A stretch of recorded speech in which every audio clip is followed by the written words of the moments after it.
தேசிய ஜனநாயக கூட்டணி சார்பில் குடியரசு துணைத் தலைவர் வேட்பாளராக அறிவிக்கப்பட்டுள்ள சி.பி. ராதாகிருஷ்ணனை கட்சி பேதமின்றி தமிழ்நாட்டை சேர்ந்த அனைத்து எம்பிக்களும் ஆதரிக்க வேண்டும் என எதிர்க்கட்சித் தலைவர் எடப்பாடி பழனிசாமி கேட்டுக் கொண்டுள்ளார். திருவண்ணாமலையில் செய்தியாளர்களை சந்தித்த அவர் சி.பி. ராதாகிருஷ்ணனுக்கு வாழ்த்து தெரிவித்தார். தமிழகத்திற்கு ஒரு நல்ல வாய்ப்பு கிடைத்துள்ளது.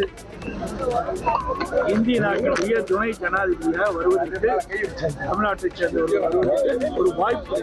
ஆகவே அனைத்து நாடாளுமன்ற கட்சி பேதமின்றி மரியாதைக்குரிய மாண்புமிகு ராதாகிருஷ்ணனை ஆதரிக்க வேண்டுமாய் அன்போடு இந்த நேரத்தில்.